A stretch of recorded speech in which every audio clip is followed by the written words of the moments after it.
जय माता दी, Radhe Radhe, good morning. आप सभी का स्वागत है मेरे ब्लॉग में। आई होप आप लोगों को आज का ब्लॉग भी बहुत ज़्यादा अच्छा लगे।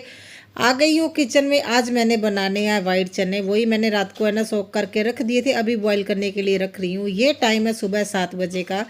आज लेट काम इसलिए कर रही हूँ, बच्चों को है छुट्टी। सीबीएसई का कोई न्यू एजुकेशन पॉलिसी आई है, टीचर्स की ट्रेनिंग की वजह से है ना स्कूल वालों ने छुट्टी की है। आज और कल 2 दिन छुट्टी रहेगी, लेबर डे की भी छुट्टी है। तो इस वजह से देखिए आज बच्चे घर पे हैं, तो मैंने सोचा देखिए आराम से काम करते हैं। हस्बैंड नहीं जाना, और हस्बैंड है ना 10 बजे के करीब ऑफिस जाते हैं। इस वजह से कोई है ना मतलब जल्दी नहीं होती देखिए सुबह काम करने की। जिस दिन बच्चों को छुट्टी हो मैं कोशिश करती हूँ उस दिन आराम से ही काम करूँ, और मैं कुछ एक्स्ट्रा काम भी कर लेती हूँ। मैं पूरा फ़ायदा उठाती हूँ है ना। जिस दिन मुझे है ना मतलब बाहर मार्केट ना जाना पड़े। आप लोगों को पता है मुझे जब मार्केट जाना पड़ता है ना, वहाँ से आके पता नहीं मेरे जान प्राण क्यों निकल जाते हैं। तो अभी अपने लिए चाय रख रही हूँ और चने बॉईल हो रहे हैं, और चाय वगैरह पी लिया हम लोगों ने। हस्बैंड है ना ब्रश कर रहे हैं, दूध लेके आ गए हैं, और मैं अभी तड़का लगाने की तैयारी कर रही हूँ। और देखिए जितना हो सके ना कोशिश करती हूँ भी मैं खाना सिंपल ही बनाऊँ, और घर पे जो चीज़ें हम नॉर्मली हमारे पेरेंट्स ने हमें खिलाई है ना वैसे ही चीज़ें बनाती हूँ। आप लोगों ने ये देखा होगा, क्योंकि कई लोग मुझे बोलते हैं कुछ अलग सी रेसिपी भी शेयर करो। तो मैं एक रीज़न में देखिए मेरा ये भी है अलग रेसिपी शेयर करने का। मुझे अलग से कोई भी खाना बनाना नहीं आता। मैं तो दाल चावल रोटी सब्जी जो नॉर्मली हम बचपन से खाते आ रहे हैं वही बनाना सीख पाई हूँ, क्योंकि मैंने खाना बनाना शादी के बाद सीखा। और मेरी फैमिली को भी शौक़ नहीं है ज़्यादा चीज़ें खाने का, क्योंकि देखिए मदर इन लॉ की डेथ के बाद फादर इन लॉ थे, उनकी एज भी थी और है ना दादी सास भी थी, जिस वजह से हमारे घर में ना शुरू से सिंपल सा खाना बनाया, और कभी बनाया ही नहीं एक्स्ट्रा कुछ इस तरह का जो है ना मतलब आप लोगों से शेयर करूं। मुझे नहीं आता, मैं है ना आप लोगों को सही सही बात बता रही हूँ। नॉर्मली जो दाल चावल जो चीज़ें घर में आम बनती हैं वैसे वो मैं बना लेती हूँ। आजकल तो इतना कुछ है ना बनाते हैं, तो वो चीज़ें मुझे नहीं आती हैं। ये भी एक रीज़न है। बेटी को ज़रूर सिखाऊंगी, क्योंकि देखिए ज़माने के साथ है ना होना चाहिए। उसको ज़रूर मैं कुकिंग क्लास लगानी पड़ेगी। मैं तो सिखा नहीं पाऊँगी क्योंकि मुझे तो आता नहीं है। जल्दी से अभी लगा रही हूँ तड़का, और मैं साथ के साथ आटा भी लगा लूँगी, क्योंकि सॉरी, और आटा मैंने रात को गूंदा नहीं था, हमने रात को बनाए थे चावल। इस वजह से फिर मैंने सोचा भी सुबह मॉर्निंग में ही हस्बैंड ने तो जाना है, अभी आराम से काम करना है, क्योंकि बहुत टाइम होता है। देखिए मैं अगर मैं ना 7 बजे के करीब भी उठी हूँ, 10 बजे जाना है, देखिए बहुत टाइम होता है खाना बनाना करना। तो बाकी थोड़ी बहुत हेल्प तो मेरी बेटी कर देती है घर के कामों में, मगर आजकल है ना वो बहुत ज़्यादा स्ट्रेस ले रही है। जब से ये वो 9th में हुई है ना इतना ज़्यादा पढ़ रही है, और हम लोग बोल रहे इतना भी नहीं पढ़ना चाहिए, पागल हो जाओगी। जितना समझ आ रहा है बस धीरे धीरे करो, सब कुछ ठीक हो जाएगा। और टीचर भी है ना बहुत ज़्यादा डराने लगे हैं। उनको मतलब ये बार बार बताया जाता है आप बड़ी क्लास में हो गए हो, बड़ी क्लास में हो गए हो। वो बच्चे बहुत डर रहे हैं, सभी बेटी नहीं सभी लोगों को बहुत ज़्यादा बर्डन आ रहा है। और अभी मैं खाना बनाने की तैयारी कर रही हूँ, रोटी बना लूँगी। और हस्बैंड ने देखिए रेडी होके आ गए हैं, तो हम उन्होंने तो खाना खा लिया, बस मेरे लिए रहता है। और मुझे बोल रहे हैं चने बनाए ना, तो 2 डब्बियों में पैक कर देना, आ जाना, समोसे मंगाऊंगा उसके साथ खाऊंगा। और मैंने बोला मैंने तो 1 कटोरी के करीब ही ठंडे किए हैं, अगर मैं गर्म डालूंगी तो फिर देखिए वो गैस से ना वो टिफ़िन भी खुल जाता है, इसका ढक्कन है ना, क्योंकि गरम गरम चने ना नहीं डालने चाहिए। और बेचारे का मूड ख़राब हो गया, बोल रहे थे तुम्हें पता नहीं था। मेरे को मुझे क्या पता आप समोसे के बारे में सोच रहे हो, मन में सोचते रहते हो, मुझे क्या पता भी क्या खाना है वहाँ पे क्या नहीं खाना।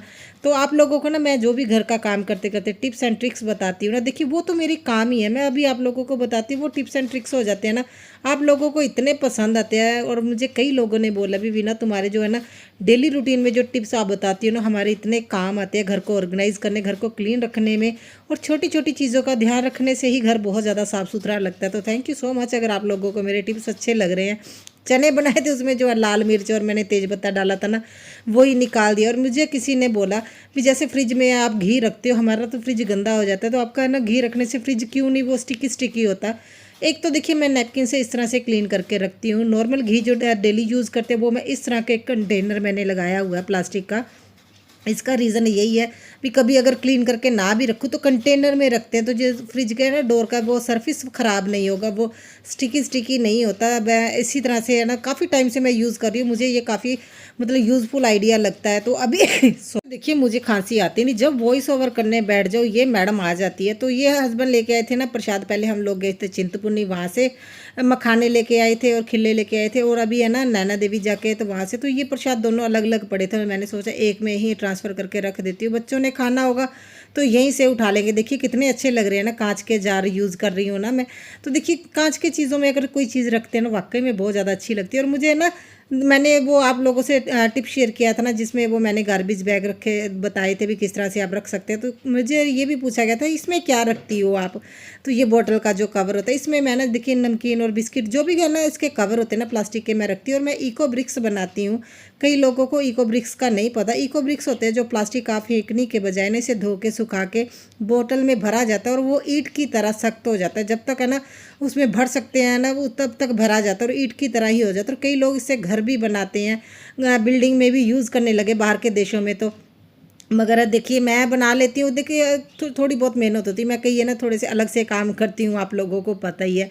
तो अभी ये जब है ना भर जाएगा तो मैं आप लोगों को है ना बना के भी दिखाऊंगी इको ब्रिक्स कैसे बनते हैं। और जल्दी से अभी मैं किचन भी क्लीन करना है। देखिए आज घर का काम इतना ज़्यादा बिखरा हुआ है ना, और जब बच्चे घर पे हो तो आप सोच ही नहीं सकते भी आपका घर साफ़ सुथरा और है ना क्लटर फ्री रहे, ये तो हो ही नहीं सकता। और ये है ना जो मेरी मदर इन लॉ की कढ़ाई है ना, वो इसमें है ना फ्राई करते थे, वो चूल्हे पे खाना बनाते थे, ये है ना साफ़ ही नहीं होती नॉर्मली। मगर देखिए जैसे मैं इसमें खाना बनाती हूँ तो जो डेली हम लोग खाना बनाते हैं जो ऑयल है ना वो तो देखिए निकालना ज़रूरी ही हो जाता है। जो चूल्हे से जला हुआ है वो तो नहीं निकलता। देखिए काफ़ी हद तक ऐसे साफ़ हो जाता है। इसमें मैंने मिट्टी और है ना वो साबुन लेके अच्छे से स्टील ब्रू से मैंने रब किया ना, तो काफ़ी हद तक ये साफ़ हो जाती है। तो अभी ये देखिए किचन में मैं ना जो मेरा जो डेली का भी काम है ना 1 से 2 दिन बाद जो मैं करती हूँ, जो मेरे है ना पौने है ना मैं उनको ज़रूर धोती हूँ। देखिए सर्फ़ डाल के इस तरह से गर्म पानी में रख देती हूँ और जब भी मेरा टाइम लगता है ना घर का काम करने के बाद मैं क्लीन करती हूँ। देखिए जैसे मैं रात को डेली चपाती बॉक्स है ना चेंज करती हूँ, मैं नए वाला लगाती हूँ जो धुला होता है सूखा होता है ना। क्योंकि देखिए जो ये हम पौने यूज़ करते हैं ना चपाती बॉक्स में, अगर ये डेली यूज़ मतलब चेंज ना करें इससे है ना बहुत ज़्यादा स्मेल आती है। और देखिए खाने पीने की चीज़ों में हाइजीन का ध्यान रखना बहुत ज़्यादा ज़रूरी है। अच्छा एक टिप और आप लोगों से शेयर करती हूँ। जैसे है ना कभी कभी क्या होता है भी हम लोगों के अचानक कोई घर में आ जाए और हम लोगों ने बेडशीट चेंज करनी होती है तो बहुत ज़्यादा टाइम लगता है, क्योंकि और भी थोड़ी बहुत डस्टिंग वगैरह करनी होती है। अचानक से किसी मेहमान का फ़ोन आ जाए तो मैं नॉर्मली क्या करती हूँ, देखिए कॉटन की है ना और अच्छी वाली बेडशीट एक है ना बड़े साइज़ की, देखिए मैं नॉर्मली ऐसे है ना जो मैट्रेस है उसके ऊपर ये बिछा के रखती हूँ। और इसके ऊपर दूसरी कोई भी बेडशीट है ना मैं बिछा लेती हूँ। 2 बेडशीट यूज़ करती हूँ नॉर्मली। अगर जैसे मुझे है ना किसी का कॉल आ गया और हम आ रहे हैं, अगर मुझे बेडशीट चेंज करनी है तो एक साइड से टक करूँगी, जिस साइड हेडबोर्ड है ना उस साइड से टक करने के बाद इस तरह से देखिए पूरा मैंने नाप ले लिया और यहाँ पे लगा दूँगी गांठ, और ये गांठ अंदर की साइड फोल्ड कर दूँगी। ये है ना 1 मिनट भी नहीं लगता बेडशीट को बिछाने में और आपकी बेडशीट ऐसे ही सेट हो जाएगी, मतलब बिखरती भी नहीं है। मैंने फ़ैन चलाया हुआ ना, आप देख रहे देखिए कितने अच्छे से टाइट हो गई है और ये पता भी नहीं चलेगा भी आपने अच्छे से बेडशीट नहीं बिछाई। इसके ऊपर है ना कोई भी बेडशीट को बेड रनर की तरह यूज़ कीजिए, साथ के जो भी कुशन कवर पिलो है आप चेंज कीजिए और देखिए बेड हो गया है रेडी। और प्रेस के कपड़े आ गए थे और हस्बैंड की ये पैंट जो मैंने भेजी थी ना उन्होंने अल्टर करवाना था, तो देखिए उन्होंने नीचे से फोल्ड करके अल्टर ही ये करवा लिए, तो दोनों आगे उन्होंने प्रेस करके दी थी। तो मैं सोच रही हूँ ऐसे ही हैंग कर दूँ, क्यों प्रेस को भेजना, लग तो ठीक रही हैं। और सारे कपड़े मैं अलग अलग रख रही हूँ। देखिए हस्बैंड के ऑफिस के कपड़े अलग से हैं, मेरे कपड़े अलग अलग अलग साइज़ के कपड़े और है ना कपड़ों की क्वालिटी के अकॉर्डिंग जैसे जो बाहर के आने जाने के वो अलग रखती हूँ। और जो डेली यूज़ के देखिए मेरे ये डेली यूज़ के इनको मैं अलग ही रखती हूँ। और मैंने आप लोगों से ना आई थिंक 15 से 20 दिन पहले अपनी अलमीरा को है ना किस तरह से ऑर्गेनाइज़ किया था, मैंने आप लोगों से शेयर किया। देखिए वैसे की वैसी ही पड़ी है, कोई ऐसी नहीं है बिखरी हुई है। देखिए कितने अच्छे से अभी मैंने ना इसे सेट किया हुआ है। जब हम इस तरह के ऑर्गेनाइज़र यूज़ करते हैं ना तो ये बहुत अच्छी रहती है। आई होप आप लोगों ने ये वीडियो देखी हो, नहीं तो मैं एंड स्क्रीन लगा दूंगी, आप लोग देखिए। फ्रेंड्स काम मैं अपना कर रही हूँ, देखिए इसने क्या किया है पूरा घर बिखेर के रखा हुआ है। कब ठीक करोगे? 2 बार दीदी ठीक कर चुकी है और तुम मुझे झाड़ू भी नहीं लगाने दे रही। सारा सामान बिखरा पड़ा है। ये देखो ये क्यों उठाया, ये क्यों उठाया, अपनी ट्रॉफी क्यों उठा के यहाँ पे रखी हुई है? सेल लगा रहे हो? घर ज्यादा बड़ा हो इसका किशु, देखो क्या कर रहे हो। अभी गुस्सा आ रहा है तो गुस्सा करो मुझे तो गुस्सा करो। ये चंडाल है चंडाल, देखो कितना इसने ना बिखेर के रखा हुआ है घर। और जैस्मीन ने 2-3 बार है ना सेट कर दिया, फिर वही ये सामान है ना बिखेरता है और झाड़ू लगाने का टाइम ही नहीं दे रहा। कब से लगी हुई भी, अब इसका मन हो जाएगा भी बस करूँगा। और देखिए सारी गाड़ियाँ निकाल के ऐसे रखी हुई हैं। मैं पहले ना बर्तन क्लीन करती हूँ, नहीं हो पहले मम्मा भांडे मांज लेन, उस तो बाद फिर मम्मा करनगे, ठीक है? फिर झाड़ू लगाना उदो चुक दी, जो दीदी बैंक जाएगी ना हूँ अपना वो कराना आधार कार्ड का, फिर तू चला गई।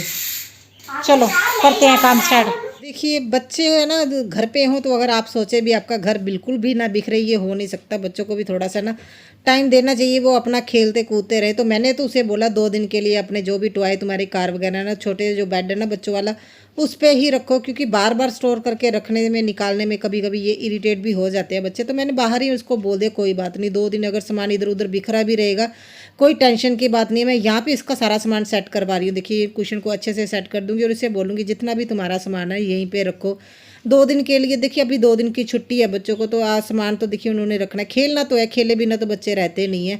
तो अभी गर्मी भी है, देखिए वो छत पे जाके तो खेल नहीं सकते। शाम के टाइम हम बाहर जाते हैं तो बच्चा यहीं पे खेलते हैं। तो बेटी तो अभी है ना बिल्कुल भी नहीं खेलती, वो तो अपनी स्टडी में ही ध्यान दे रही है। तो इसे थोड़ा बहुत होता है, देखिए कितना सामान बिखेर के बैठा हुआ है। एक बार तो मेरा सच में दिमाग ख़राब हो गया था देख के, मैं कैसे उठाऊंगी। मगर एक बार मैंने देखी इसकी हेल्प कर दी और इसके बाद है ना वो धीरे धीरे खुद ही करेगा। नहीं मानते तो देखिए थोड़ा बहुत बच्चों को डांटना भी पड़ता है। और मैं बच्चों को बचपन से ही आदत डालती हूँ, जितना उनका सामान अगर वो खेल रहे हैं ना तो वो खुद ही उठाएंगे। थोड़ा बहुत वो है ना बोलते हैं हम नहीं करेंगे, मेरे से नहीं होगा, मगर उनको पता भी हमें करना ही पड़ेगा। धीरे धीरे देखिए कोई भी आदत को हम डेवलप करते हैं ना बच्चों में, वो हो ही जाती है। तो इस तरह से मेरे दोनों बच्चों को आदत है, अगर कोई भी चीज़ वो यूज़ करते हैं उनको उनकी जगह पे रखते ही रखते हैं। तो अभी देखिए मैं पौने धो लूँगी, ऑलमोस्ट मेरा काम तो हो ही गया है। बर्तन मैंने क्लीन कर लिए थे। छोटे छोटे काम होते हैं, देखिए इनको भी है ना टाइम लग जाता है, मगर देखिए इनको अगर टाइम टू टाइम है ना अच्छे से तरीके से करते रहे ना तो वो है ना हाइजीन भी मेंटेन रहती है। जैसे मैं अभी है ना किचन के जो तावल है ना, मैं जो भी ये या पौने मैं यहीं पे धोना पसंद करती हूँ, बाथरूम में मैं नहीं धोती हूँ। मुझे ये है ना वो हाइजीन के तौर पे नहीं ठीक लगता। तो मैं देखिए इतने अच्छे से पानी टैप के नीचे निकालती हूँ, फिर बर्तन में रखती हूँ, फिर बर्तन में अलग से मैं निकालती हूँ। मुझे पता नहीं क्यों, जैसे मेरे मदर और देखते हैं ना, हमने अपनी दादी को देखा हुआ है, वैसे ही ये मुझे किचन में टॉवल ये कपड़े ही पसंद आते हैं। मुझे वो आजकल इतना कुछ यूज़ करने लगे हैं, मुझे फ़िलहाल तो अभी तक तो वो पसंद नहीं आते। मैं तो है ना कॉटन के ही पौने यूज़ करना पसंद करती हूँ। और देखिए अगर आपके पास टाइम हो ना तो किचन को 10 मिनट देने चाहिए। अभी मैं डेली जो रात को 10 मिनट देती थी ना, कुछ टाइम से नहीं दे पा रही हूँ। तो मैं जब भी मुझे टाइम लगता है ना, देखिए मुझे पता था अभी बेटे ने तो सामान बिखेर के रखना ही है, उसने अभी इतनी जल्दी नहीं उठाना, तो मैंने अपने किचन क्लीन करना शुरू कर दिया। देखिए आप खुद ही इस चीज़ को मैनेज कीजिएगा भी हमें अपने घर को जबकि क्लीनिंग को कितना टाइम और कब टाइम देना है। जब आपके पास अच्छे से प्रॉपर टाइम हो तो चीज़ों को ना क्लीन कर लेना चाहिए। डीप क्लीनिंग भी टाइम टू टाइम करनी चाहिए, मगर देखिए चीज़ों को इस तरह से थोड़ी सी डस्टिंग करने से ना वो चीज़ें ना जल्दी गंदी नहीं होती और जल्दी डीप क्लीनिंग की ज़रूरत नहीं पड़ती है। कोशिश कीजिए भी 10 मिनट हर एरिया को दे, तो अब इससे है ना वो ठीक भी रहता है। और आज जो मुझे ये था बच्चे घर पे ही हैं, चलो मुझे और काम तो कोई है नहीं, तो मेरे जितने भी ये है ना डोर मैट है, बेड रनर है, ये है ना बेड साइड रनर, मैं सारे अभी धो दूँगी। और देखिए बाथरूम में ना ये दिक्कत ये हो जाती है मुझे ना, यहाँ पे ना कैमरे लगाने में दिक्कत हो, अगर मैं धोऊंगी तो मुझे उस साइड धोना शूट करने के लिए बैठना पड़ेगा। तो मैं बस है ना आप लोगों को सीधे बता दिया भी मैंने है ना, देखिए इनको आज धोना है, क्योंकि देखिए ये भी है ना टाइम टू टाइम क्लीन करने बहुत ज़रूरी हो जाते हैं। वैसे देखने में नहीं लगते, अगर ध्यान देते हैं ना तो पता चलता है ये कितने गंदे थे। और ये नहा कर आ गया और मैंने बोला मैं तुम्हारे ना तेल लगा देती हूँ, उसके बाद तुम्हें इसे ये है बस मुझे बुआ के घर भेज दो। और मैंने बोला अभी नहीं है ना, बुआ आएगी थोड़ी देर बाद, बेटी को लेके जाना है उसने, क्योंकि बेटी का आधार हमने अपडेट करना है, आधार कार्ड, तो वो ही है ना बुआ के साथ जाएगा। और देखिए ना बाल मैंने इसे बोल दिया चेपू लग रहा है, अंकल लग रहा है, तो रो रहा है। कितना गंदे से ये अपने बाल है ना सीधे सीधे चेपू से बालों को सेट करता है, मुझे तो बिल्कुल भी पसंद नहीं आते। तो अभी मेरा लास्ट जो काम रहता है देखिए झाड़ू पोछे का ही काम है। और इतने सारे कामों में ये देखिए ये लास्ट का काम हो जाता है। कोशिश करती हूँ जो है ना साथ के साथ जितने है ना थोड़े बहुत जो एक्स्ट्रा काम करूँ। तो झाड़ू पोछा तो देखिए लगाना ही, इसने इसके बाद क्या किया दोबारा से फिर वो सारी गाड़ियाँ नीचे रख ली जब मैं ना किचन को क्लीन कर रही थी। और मैंने बोला, पहले इसने मना कर दिया मैं नहीं उठाऊँगा, और मैंने बोला चलो मैं फेंकने वाली हूँ। और इनको पता है अगर ये नहीं बात मानेगा ना तो मम्मा ने वाकई में फेंक देना। देखिए अपने तरीके से अगर बच्चों को समझाओ, प्यार पहले तो देखिए प्यार से ही समझाना चाहिए। अगर बच्चे वो आदत अपने अंदर नहीं डेवलप कर रहे तो है ना, देखिए एक तरीका तो यही होता है जो इंडियन मॉम करती हैं, उनको अच्छे से समझाना भी किस तरह से क्या काम करना है। तो उसने सारी गाड़ियाँ उठा के रख दी और मैं अभी मॉपिंग कर लूँगी। ये छोटे छोटे काम होते हैं ना जो बच्चों को समझाना, बच्चों को करना, इनमें टाइम बहुत चला जाता है, हमें पता नहीं लगता कब हम उनको डांट रहे हैं, समझा रहे हैं, कौन सा काम कैसे करना है। तो है ना जब देखते हैं तो काम इतना ज़्यादा हो जाता है ना, बाकी का रह जाता है, डांटने में ही इतना टाइम उनका चला जाता है। और अभी जल्दी से मैं मोपिंग करके घर को भी अच्छे से क्लीन कर लूँगी। ये छोटे छोटे काम है, देखिए डेली ही करने होते हैं, सभी लोग करते हैं, मैं कोई एक्स्ट्रा नहीं करती हूँ, सभी लेडीज़ करते हैं। मेरा तो बस दिखता है क्योंकि हम लोग वीडियो बनाते हैं, हम लोगों का इसलिए दिखता है। और बालकनी में देखिए कितनी डस्ट आ रही है ना, क्योंकि देखिए अभी खेतों में ना गेहूँ कटना शुरू हो गया, तूड़ी बन रही है, जिस वजह से ना बहुत ज़्यादा डस्ट आती है और कपड़ों पे बैठ जाती है। और मैं सोचती हूँ ना, देखिए जब भी कपड़े सूखने के लिए डालूँ उससे पहले मैं अच्छे से क्लीन कर दूँ। देखिए मिरर वगैरह को अच्छे से क्लीन कर रही हूँ। अभी 2 दिन से मैं देख रही हूँ बहुत ज़्यादा डस्ट आ रही है, तो मैं सोच रही हूँ ना जो कपड़े हैं ना अभी बाहर डालना कुछ दिन के लिए बंद कर दूँ। और देखिए घर कितना अच्छा लग रहा है ना, क्लीनिंग के बाद तो वाकई में अच्छा लगता है। मगर अगर हम लोग ये सोचे भी ये घर हमेशा ऐसा ही होगा जैसे मैंने आपको लास्ट में दिखा दिया है, अभी 5 मिनट बाद जैसे ही कमरा बंद होगा ना, बच्चे खेलना शुरू कर दे, कमरा नहीं सॉरी कैमरा बंद होगा तो बच्चों ने खेलना शुरू कर देना। और देखिए मैंने ना कल ही सोफ़ों के कवर चेंज किए ना, ये कैसे लेटते हैं ना, मैं तो परेशान हो जाती हूँ भी है ना, इतने जल्दी गंदे हो जाते सोफ़ों के कवर, पैर ऊपर लेके बैठते हैं ना। तो किचन देखिए हल्की सी मैंने डस्टिंग की है, कोई बहुत ज़्यादा डस्टिंग नहीं की थी, देखिए फिर भी कितने चमकने लग जाती है ना चीज़ें। छोटी छोटी चीज़ें हैं जो हम ध्यान दें ना तो वाकई में घर बहुत ज़्यादा सुंदर लगता है। मगर ये भी एक सच्चाई है भी, जिस घर में बच्चे होते हैं ना वो घर बिखरा भी होता है, तो टेंशन नहीं लेनी चाहिए, हर काम को एंजॉय करना चाहिए। जो काम जैसा है उसको टाइम पे कीजिए। अगर बच्चे बिखेर रहे हैं तो धीरे धीरे वो भी चीज़ें सिमटने लग जाती हैं। कपड़े भी सूखने के लिए डाल दिए थे, लास्ट काम है जो ये देखिए मैंने ना मैट वगैरह ऊपर धूप में रख दिए हैं सूखने के लिए। और मेरे प्लांट्स का हालत बहुत ज़्यादा ख़राब है। ये ब्लॉग तो यहीं तक रहेगा।